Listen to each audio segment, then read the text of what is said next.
네, 오늘 하나님 말씀은 에베소서 1장 4절부터 5절까지의 말씀을 가지고 너는 특별하단다라는 제목으로 함께 말씀을 좀 나누고자 하는데요.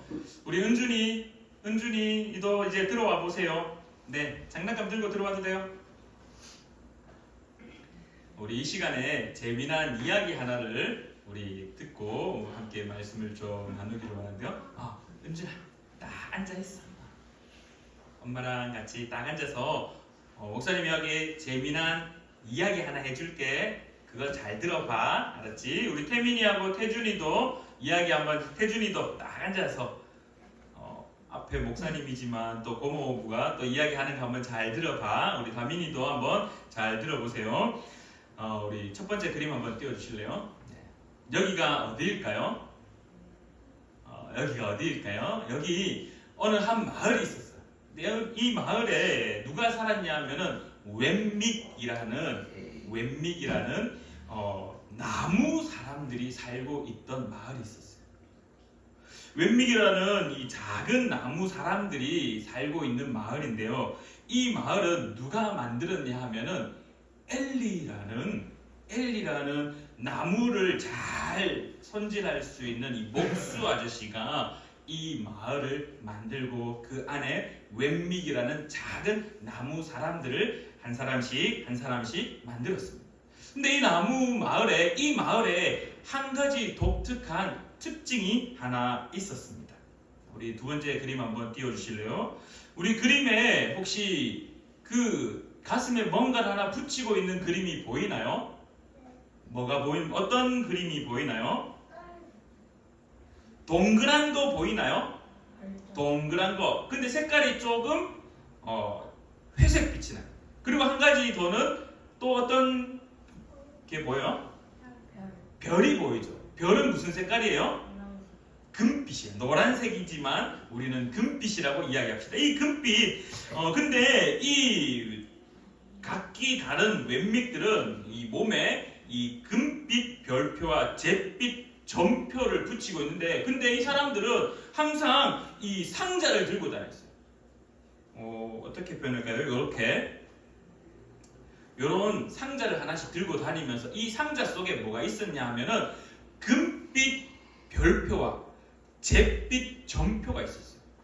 그래서 이 금빛 별표와 잿빛 점표를 사람들에게 이렇게 하나씩 붙여줬어요. 옷에다가, 몸에다가 이렇게 근데 언제 붙였냐 하면 어떤 사람이 이게 아니죠. 작은 나무 인형들이, 나무 사람들이 아주 재능이 뛰어나.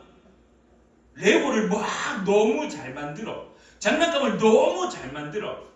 그러면은 금빛 별표를 가슴에 탁 붙여줍니다. 드럼을 너무너무 잘 쳐. 금빛 별표를 탁 붙여줘요. 장난감을 너무너무 잘 만들어. 금빛 별표를 탁 붙여줘. 근데 뭔가 할 수 있는 게 없어. 계속 사고만 쳐. 물을 쏟기만 해. 장난만 많이 쳐서 사람들에게 자꾸 미움만 받아.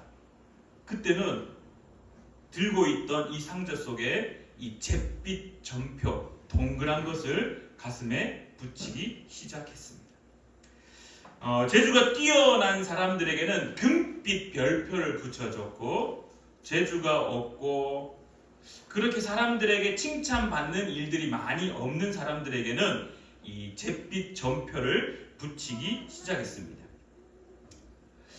오늘 등장하는 이 이야기의 주인공 한 사람을 소개하겠습니다. 이 주인공이 누구냐 하면은 이름이 펀치넬로입니다.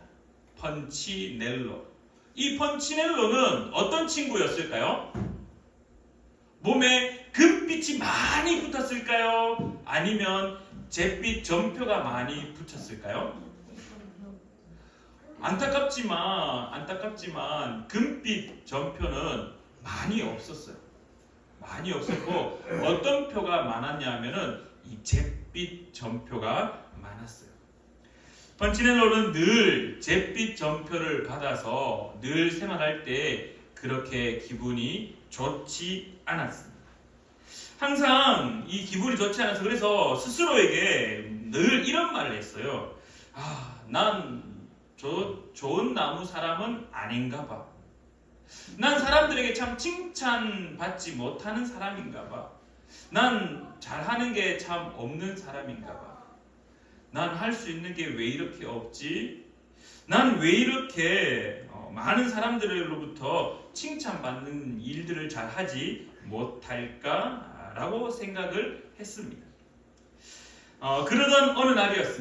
그러던 어느 날이었습니다. 이 펀치넬로가 누구를 만났냐 하면은 이 루시아라는 또 다른 작은 나무 사람을 만나게 됩니다. 루시아라는 나무 사람을 만나게 되는데요. 근데 이 루시아에 보면은 여러분들 그림을 한번 보세요. 뭔가 이 만난 친구 루시아에게 조금 다른 뭔가가 하나 있어요. 어때요? 몸에 금빛 별표가 있나요? 잿빛 점표가 있나요? 뭐가 있는 게 있어요? 아무것도 없어요. 이 펀치넬로는 이 루시아를 만났는데 이 펀치넬로 머릿속에 한 가지 궁금증이 생겼어요. 은준이 어디 가게? 끝까지 앉아서 들어야지. 왜 루시아는 아무것도 없지?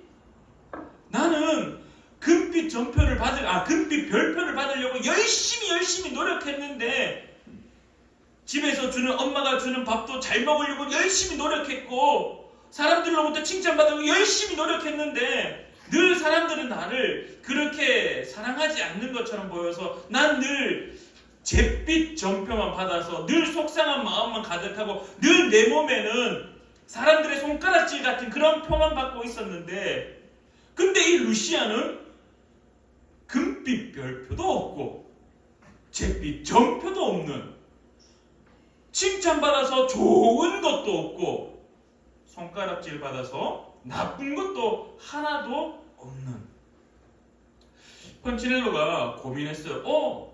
이 루시아는 왜 아무것도 없지? 그래서 루시아하고 많은 이야기를 했어요. 왜 너는 아무것도 없니? 왜 너는 아무것도 없니? 그래서 루시아가 이런 이야기를 했어요. 나는 어떤 것도 받아도 나는 그런 거 별로 신경이 쓰이지 않아. 왜 그게 중요하지 않을까? 펀치넬로는 계속 루시에게 물었어요. 왜 그게 중요하지 않아? 칭찬받는 거 좋은 거 아니야? 사람들로부터 손가락질 받는 거 안 받아야 되는 거 아니야? 라고 물었어요. 그때 이 루시아가 이 펀치넬로에게 한 사람을 소개해 줍니다. 누구냐 하면은 바로 엘리 아저씨를 소개해 줍니다. 펀치넬로야, 너 가서 저기 가면은 저 언덕 너머에 가면은 이 엘리라는 아저씨가 있어. 근데 그 엘리라는 많은 사람들이 무섭다라고 이야기하고 가면은 너의 나무 조각들 다 찢어버리고 다 부셔버리고 다 없애버리는 사람이라고 소문났지? 맞아. 그 엘리라는 사람은 무서운 사람이야. 그 엘리라는 사람은 나를 혼내는 사람이야. 그 엘리라는 사람은 나를 싫어하는 사람으로 소문나 있어. 그래서 난 그곳에 가는 게 두려워. 아니야. 펀치넬로야. 한번 잘 들어봐. 그 사람 무서워하지 말고 그 사람 꼭 한번 만나봐. 꼭 그 사람이 있는 집에 한번 찾아가봐. 그래서 이 루시아의 소개로 이 펀치넬로는 엘리를 만나러 가게 됩니다. 어떻게 되었을까요? 태민이 뭐라고?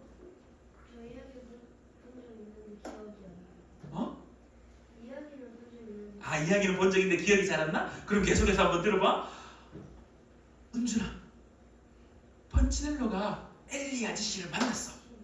엘리 아저씨가 펀치넬로를 어떻게 했을 것 같아?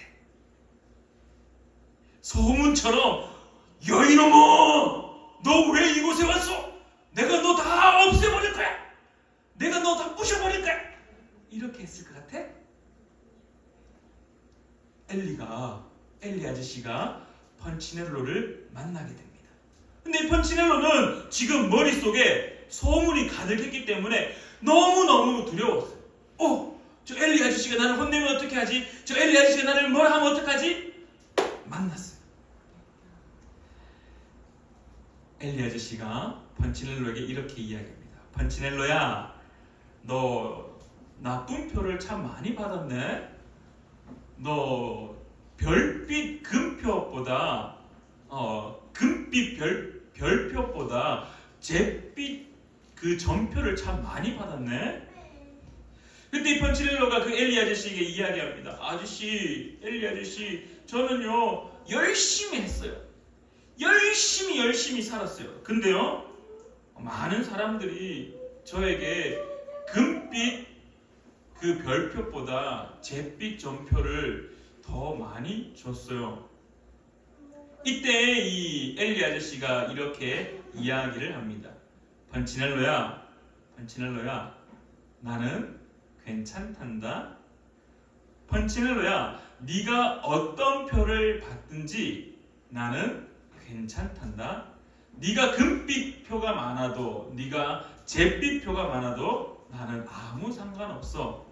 너는 나에게 아주 특별한 존재야. 왜냐하면 내가 너를 만들었기 때문이야. 이 엘리 아저씨가 이 펀치넬로에게 이렇게 이야기를 하였습니다. 나는 상관하지 않는다. 너희들은 똑같은 나무 사람들이야. 내가 너를 만들었기 때문에 너는 나에게 아주 특별한 존재야. 너가 어떤 삶을 살든지, 너가 어떤 행동을 했든지 간에 너는 나에게 아주 특별하게 보이는 특별한 존재야. 그러면서 이 엘리 아저씨가 마지막으로 이 펀치넬로에게 한 가지 더 이야기를 합니다. 자, 다음 그림 한번 띄워 주실래요? 이 펀치넬로가 이제 이 엘리 아저씨 집에서 떠나갈 때 이 엘리 아저씨가 그에게 어떤 말을 남겼냐면 이렇게 이야기를 합니다. 기억하렴, 내가 너를 만들었고 넌 아주 특별하단다. 나는 결코 좋지 않은 나무 사람을 만든 적이 없단다.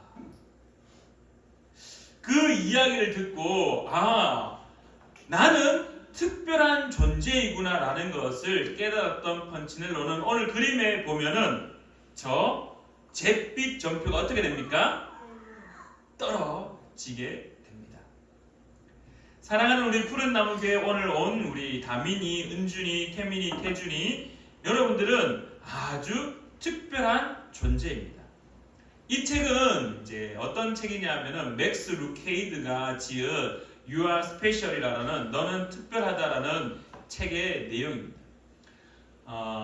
이 맥스 루케이드는 기독교 저자이면서 지금도 너무 좋은 책들을 계속해서 만들고 있는데요. 이 책을 만들 때 아이들을 위해서, 어른들을 위한 신학 서적 중요하지만은 아이들을 위한 이 동화책을 하나 만들어야 되겠다라는 마음을 가지고 You are special이라는 책을 만들면서 오늘 저와 여러분들에게 많은 기쁨을 주고 있습니다. 세상에 많은 사람들은 우리 아이들을 바라볼 때 어떤 눈으로 바라보냐 하면요, 어른의 눈으로 많이들 바라봅니다. 어른의 눈으로 많이 바라봅니다. 오늘 아침에 저희 아들이 표정이 좋지 않았습니다. 교회를 왔는데 그렇게 좋지 않았습니다. 왜 좋지 않은지 제가 물었어요. 다민아, 왜 무슨 일 있어? 라고 물으니까 뭐 별로 그렇게 대답하지 않더라고요. 그러면서 이제 드럼을 치는데 심퉁하게 이렇게 이렇게 왜 뽀래 이렇게 불만과 뭔가 가득 찬 이렇게 부르퉁하게 이래 가지고 앉아 있더라고요. 그래서 제가 이야기했습니다. 혹시 너 드럼 치기 싫어서 그러니? 그러니까 싱긋이 웃더라고요. 그러면서 저는 또 똑같이 또 마음에 또 뭐가 올라왔냐면은, 야! 드럼 치는 게 얼마나 중요한데? 응? 예배 드리는 게 얼마나 중요한데? 예배를 말이야. 이만큼 올라왔습니다. 막 혼내고 싶은 마음이 이만큼 올라왔습니다. 이게 어떠한 시선이었냐면 어른의 시선입니다. 어른의 시선. 해야 될 일을 해야 되는 것을 알고 하는 것은요, 어른들입니다. 근데 아이들은 그렇지 않다라는 사실, 그냥 그 존재만으로 귀하다는 사실. 저와 저희 아내가 밤에 다민이를 재워놓고 저희 아이들을 재워놓고 늘 하는 행동들이 있습니다. 뭐냐 하면은 다민이의 사진을 보면서 웃는 겁니다. 아마 여러분들도 똑같이 그러실 겁니다. 예전에 어렸을 때의 사진들, 여러분의 자녀의 어렸던 사진들, 뭐 지금 이제 또 할아버지 할머니가 되신 분들은 손자 손녀의 사진들을 보면서 그 어린 아들의 모습들, 어린 딸의 모습들을 기억하고 회상하고 즐거워하는 모습들, 그 존재만으로 특별하다라는 것을 알고 있지만 삶 속에서는 늘 잊어버리고 그 아이에게 어른의 시선을 가지고 어른과 같이 행동하기를 바라고 있는 저희들의 모습. 오늘 이 너는 특별하단다의 이 동화 속에 나와 있는 이 펀치넬로도 결국 어른들의 시선, 그 웬믹이 살고 있었던 그 나무 마을에, 그 마을의 어른들의 시선에 잘함과 못함의 평가의 기준에 따라 금빛 별표와 잿빛 점표를 받으며 살아가고 있는 그 한 아이. 그러나 그 아이의 삶 속에서는 실망감과 두려움들, 불편함들이 가득할 때 이 엘리라는 아저씨, 소위 말해 하나님께서 이 창조하신 그 하나님이 그 나무 소년을 만나게 되므로 그 소년이 자신이 특별하다는 사실을 깨닫게 되는 모습들. 사랑하는 우리 푸른나무교회 성도님들도 우리의 자녀를 바라볼 때 어른의 시선으로 바라보기보다, 물론 저도 잘 안 됩니다. 물론 저 역시 아직도 부족합니다. 그러나 우리가 기억해야 될 것은 우리의 자녀는 여전히 특별한 존재라는 사실입니다. 또한 더 나아가서 오늘 저는 여러분들이 이렇게 말하고 싶습니다. 여러분들은 특별한 존재입니다. 오늘 어린이 주일이기 때문에 어린 아이들에게만 제가 말씀을 나누는 것처럼 보여지지만, 그러나 여러분들 역시 지금 아무리 나이가 70이 넘었어도 여러분들은 여전히 여러분들은 자녀입니다. 나이와 상관없이 우리는 누군가의 자녀이었었고요. 지금도 여전히 자녀입니다. 바로 하나님의 자녀라는 사실입니다. 하나님이 우리를 특별하다라고 말씀하십니다. 창세기 1장 26절과 27절에 하나님은 우리를 향하여서 하나님의 형상대로, 우리의 형상에 따라 하나님의 형상대로 지으셨다라고 성경은 말하고 있습니다. 그러면서 더 나아가서 오늘 에베소서 1장 3절 말씀이 이렇게 이야기합니다. 찬송하리로다 하나님 곧 우리 주 예수 그리스도의 아버지께서 그리스도 안에서 하늘에 속한 모든 신령한 복을 우리에게 주시되. 하나님이 우리에게 신령한 복을 주셨다라고 하는데요. 근데 이 신령한 복이 어떤 복이냐 하면은 오늘 우리가 하나님의 자녀로서 살아가고 있는 우리의 자녀뿐만 아니라 나도 하나님의 자녀인데 그 하나님의 자녀인 우리에게 신령한 복을 주셨는데, 바울 사도는 그 신령한 복이 무엇이냐라고 말할 때 바로 읽었던 본문 4절과 5절 말씀입니다. 그 4절과 5절 말씀에 이 하나님의 복의 내용이 과연 무엇이냐라고 질문한다라면 바로 하나님이 오늘 저와 여러분들을 선택하셨다라는 겁니다. 또 다른 말로 하나님이 오늘 저와 여러분들을 만드셨다라는 겁니다. 근데 어떻게 만들었나라고 질문한다라면 독특하게, 특별하게, 가장 존귀하게 선택하였고 만드셨고 창조하셨다라고 성경은 우리에게 가르치고 있습니다. 더 나아가서 이 하나님의 복의 내용은 선택하셨다라는 것, 그 선택의 방법에 대해서 바울 사도는 오늘 우리에게 무엇을 가르쳐 주냐면은 곧 창세전에 그리스도 안에서 우리를 택하였다라고 성경은 말하고 있습니다. 그냥 택한 것이 아니라 무엇 안에서? 그리스도 안에서 우리를 택했다라고 바울 사도는 가르치고 있습니다. 우리의 어떤 능력이라든지 우리의 어떤 잘남이라든지 우리의 어떤 조건을 갖추었을 때 우리가 택함 받은 백성이 되고 우리가 어떤 자녀가 되는 것이 아니라 그 예수 그리스도의 그 십자가의 은혜, 그 은혜 덕분에, 그 은혜 때문에 우리는 자녀가 될 수 있었다라는 겁니다. 예수님이 갈릴리 건너편에 거라사인의 지방으로 가셨을 때 그 무덤 사이에 있었던 한 귀신 들린 사람을 만나게 됩니다. 그런데 여러분들, 이 귀신 들린 사람이 예수님을 만나고자 했나요?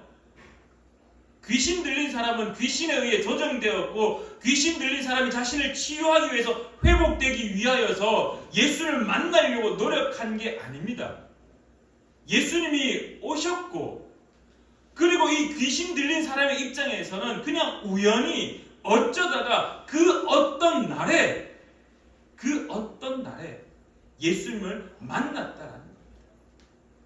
예수님의 입장에서는 그 귀신 들린 사람을 예정하셔서 만나고자 작정하셨던 마음이 있었다라면 오늘 그 귀신의 입장에서는 그런 게 없었다는 거예요. 그냥 가만히 있다가 귀신에 의해 조정당하고 있는 그 상태에서 치유를 받고자 노력하고 막 그런 상태가 아니라 그냥 가만히 우연히 어느 날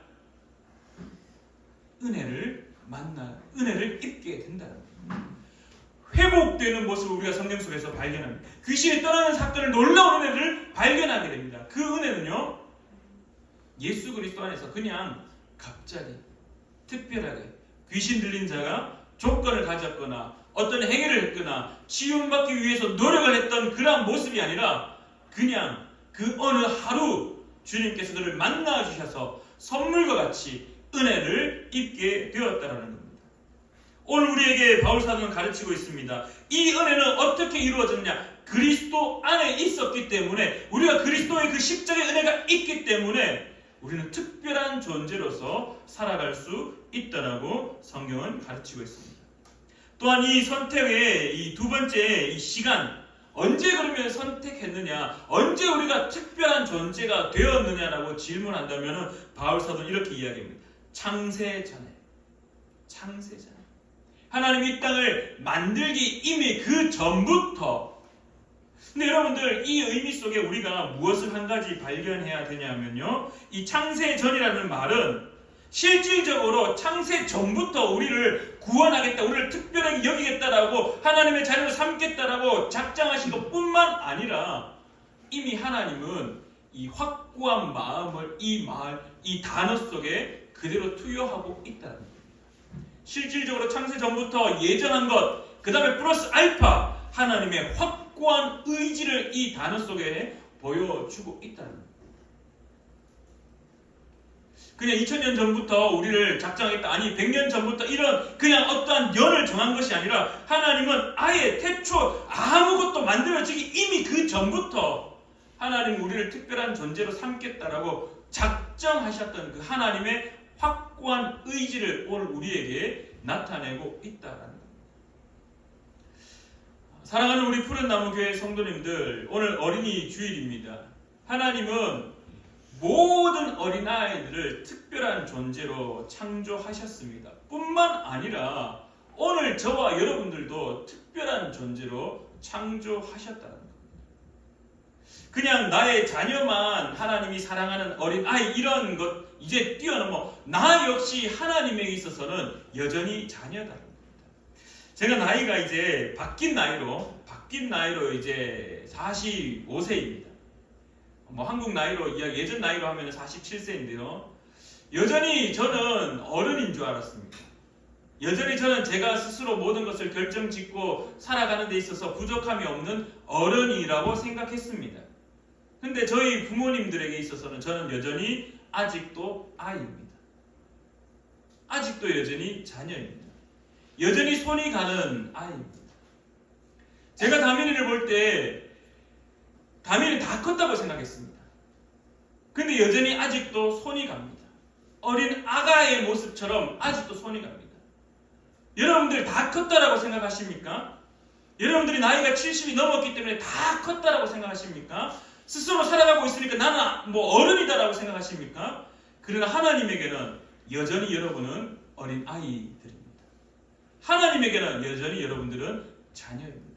하나님에게는 여전히 여러분들은 창세전부터 그리스도 안에서 예정되었고 작정하시고 자녀 삼으셨던 그 아이라는 사실입니다. 그래서 그 아이가 어떻게 되기를 원하시느냐? 4절 후반절입니다. 우리로 그 사랑 안에서 그 앞에 거룩하고 흠이 없게 하시려고 그 기쁘신 뜻대로 우리를 예정하사 예수 그리스도로 말미암아 자기의 아들들이 되게 하셨다라고 성경은 우리에게 가르치고 있습니다. 사랑하는 여러분들, 오늘 어린이 주일날 우리 어린 자녀들에게 초점이 가야 되는 것 맞습니다. 그러나 오늘 여러분들도 하나님의 자녀라는 사실을 꼭 기억하셔서 하나님께서 그리스도 안에서 여러분을 선택하여서 자녀를 삼겠다고 하시고 또한 그 시기가 언제였냐라고 물으신다면 창세전에 이미 하나님의 확고한 마음으로 확실한 의지를 가지고 작정하시고 정하셨다는 것을 꼭 기억하셔서 하나님의 자녀로 살아가는 저와 여러분 되기를 간절히 축원합니다.